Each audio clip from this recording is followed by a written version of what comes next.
Misalnya kamu antisipasi ngono tengah dalan lunga. Oke, yang bertahan lebih dari 3 tahun ini jadi permanen. Kalau nggak lebih dari 3 tahun kamu keluar di tengah jalan dianggap bukan punyamu.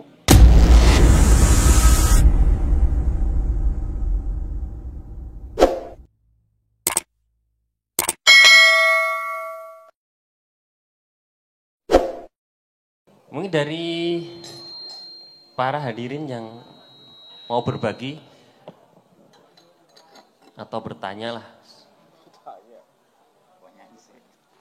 Oh nggih, maju mas, maju mawon mas. Ada. Nama nggih, nama asal. Asal, alamat.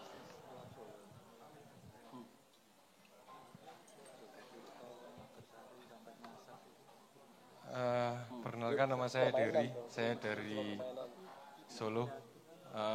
Pertanyaannya simpel sih, seperti banyak orang yang berpendapat sampai ada pandangan masyarakat soal konco-konco duit kuwi ra iso dijak ke kancan. Itu sampai ada pandangan seperti itu karena memang itu hal yang sangat sensitif istilahnya gitu. Nah pertanyaannya ketika tadi kayak yang dijelaskan Mas Abrang sebelumnya, kalau kita sudah berteman dan ingin mencapai tujuan tertentu kan harus ada komitmen.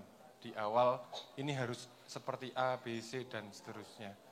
Nah itu nanti akan berubah ketika kita sudah mendapat suatu imbalan atau keuntungan. Nah rusaknya kan biasanya di situ. Ketika sudah ketok untungnya, ketok batine iki karo koncoe ngantek tegel istilahnya gitu ya. Lah yang saya mau tanyakan, solusinya selain bubar Mas, apakah ada landasan atau stimulan atau fundamentalnya ben iki ora bubar iki asine selain wis daripada padu bubar kan gitu kan. Misalnya ini sudah punya prospek baik misalnya atau sudah punya kaitan yang cukup luas apa yang kita buat itu, selain bubar iki kudune diapak gitu gen kekancane enak ning yo usahane tetap atau tujuan dari kumpulan kita juga tercapai. Gitu saja, matur suwun. Langsung tak respon, Pak. Oke, langsung tak respon ya.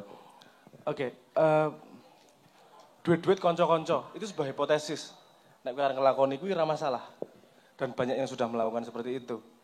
Cuman kita lihat hasilnya. Kamu pengen nggak seperti itu? Duitnya akeh ning ra duwe konco. Oh, nek kowe pengen ning kono ora masalah, ya ora masalah. Kamu banyak teman karena duitmu banyak. Kalau kamu anggap itu sebagai teman dan kamu nggak masalah dengan keadaan seperti itu, ya lakoni we duit-duit konco-konco. Saya tidak menyalahkan itu sama sekali. Oleh sangat boleh. Cuman kalau saya itu bukan ora enak lah. Kowe gelem ngopi bareng aku meng gara-gara duitku akeh. Urusane kan bukan karena memang kekancan. Yo rasah ngomong ketahuan.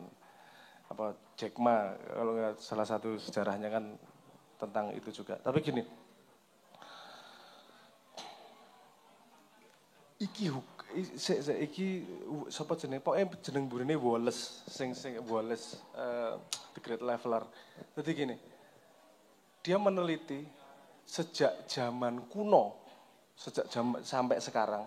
Dia meneliti zaman kuno ki ndudah kuburan kuno. Biasanya kalau kuburan zaman dulu kan sing sugih ya dipendem karo harta kekayaannya. Dia melihat distribusi duit di situ.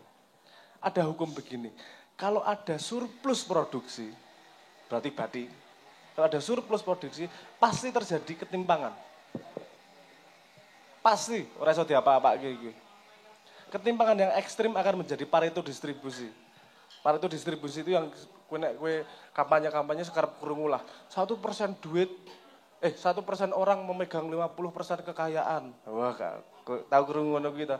Itu yang disebut sebagai Pareto distribusi. Itu hukum alam, nyon sewu ngomong aku. Sekarang gini, di sini jarine akeh band. Anda tahu musik klasik? Ngerti ya musik klasik ya? Sebutkan, ini tak kasih contoh Pareto distribution iki. Musik klasik yang kamu kenal siapa komposernya? Mozart, Beethoven, Bach, Tchaikovsky, siapa mana? Oke lah, katakanlah 4 itu. Menurutmu zaman biyen ana wong pira komposer kuwi? banyak. Yang kamu kenal cuma 1% nih. Dari segitu banyak. Oke, dari 4 orang itu tadi karyanya yang kamu kenal berapa? Paling Fur Elis, Soneta 6, paling minggu itu. Padahal karya dia ratusan. Lagi-lagi cuma 1% yang didengarkan oleh 50% manusia mau. Jadi Pareto distribution, jadi ketimpangan itu pasti terjadi. Kalau kita tahu ketimpangan itu terjadi, sama-sama dari awal harus kita jelaskan. Kalau terjadi ketimpangan sebabnya apa nih? Ngene. Nek dhewe arep melu permainan, paling gampang kuwi ndelok sing wis ahli. Tutke apa yang dia lakukan, ATM, amati, tiruku, modifikasi. Nek gue pengen main apa jadi canggih bal-balan, ya nonton sing ahli-ahli bal-balan. Sik tekniknya gimana kita pelajari. Nah kalau bisnis mau nggak mau, kita juga harus belajar sama sudah para pelaku bisnis tersebut.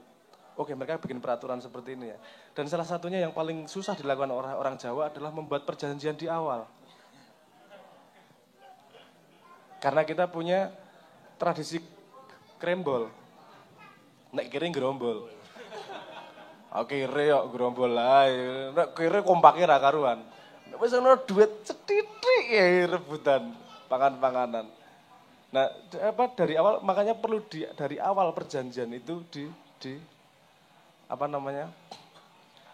dicetakke di awal, harus cetok di awal. Sehingga ketika terjadi peperangan, terjadi dispute, terjadi masalah, bukan abstrak lagi. Tapi konsisten nggak kamu sama perjanjianmu di awal? Yang tidak konsisten itu bukan masalah bisnis kemudian, itu masalah karakter kemudian. Nek kowe ra iso konsisten pada sebuah perjanjian, masalahmu yang lain dalam hidupmu yang lain juga resiko ini, karena kamu konsisten sama ini aja nggak bisa. Justru ketika urung duwe apa-apa perjanjian sudah di layout. Ojo ketika wis rapopo monggo sahamku aku ra saham rapopo.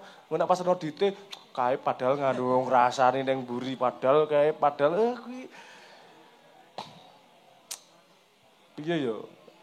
Itu enggak akan membuat perkembangan. Itu dalam permainan itu, wong Jawa susahnya gawe perjanjian di awal itu tadi. Padahal itu jadi fondasi dasar untuk ketika ada masalah di depan. Sebenarnya itu urusan antisipasi semua. Bukan urusan rebutan duit. Rebutan, ayo kita fairness-nya gimana nih? Apa yang kita hitung bersama nih? Modalnya, resikonya, kapabilitasnya, koneksinya, dan seterusnya. Kita hitung bersama, kita setujui nih. Share-nya segini dengan tanggung jawab nih. Misalnya kamu antisipasi ngono tengah dalan lunga. Oke, yang bertahan lebih dari 3 tahun ini jadi permanen. Kalau enggak lebih dari 3 tahun kamu keluar di tengah jalan dianggap bukan punyamu. Dari awal sudah diperjanjikan dulu. Kamu ada masalah diantisipasi di awal.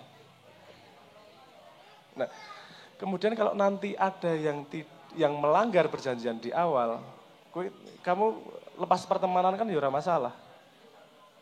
Karena dia menjadi teman pun tidak konsisten dengan kalimat dia. Kowe duwe kanca dhek omongane ra iso dipercaya. Kowe golek kanca temen kan salah satunya agar kita bisa trust, dhewe iso titip nyawa ning dhek lah intine gitu. Kalau kamu punya teman tapi malah dia ancaman kan bukan teman namanya. Ngingu kirik ning iso nyokot awakmu dhewe lho ngopo? Pateni wae kirike didol digawe sengsu malah produktif. Istilahnya rica-rica pengalaman ya arek. Blepeke gitu ya. Oke, mungkin respon saya seperti itu. Ini antisipasi di awal sebenarnya. Jadi kemampuanmu mitigasi masalah itu juga menentukan stabilitas pertumbuhanmu. Nah aku rekomendasi kamu harus clear 5 tahun itu seperti apa. Minimal 5 tahun. Kalau aku rekomendasi ya. Karena 5 tahun itu jarak minimal kamu bisa. Ini ngomong dari request itu tadi. Nek kowe ra iso target sampai kamu tidak bisa punya clear bayangan yang jelas sampai 5 tahun, berarti memang stratummu tidak cukup untuk gawe bisnis. Karena hitungan saiki, keadaan bisnis sekarang, itu minimal 5 tahun kamu punya proyeksi seperti apa. Walaupun milestone-nya dibikin 1 tahun, 2 tahun, 5 tahun. 5 5 tahun mau sampai segini, 1 tahun segini, 2 tahun segini, parameter kimetriknya seperti apa, jalaninnya seperti apa, tugasmu seperti apa, kalau ada masalah gimana, kalau misalnya ada gini gimana, kita jaga 10%, 15% optional stock, kenapa, kalau nanti ada strategi gini nih bisa kita gunakan dan seterusnya lah. Itu pengetahuanmu sangat berguna untuk antisipasi keadaan ke depan. Jadi gunanya pengetahuan.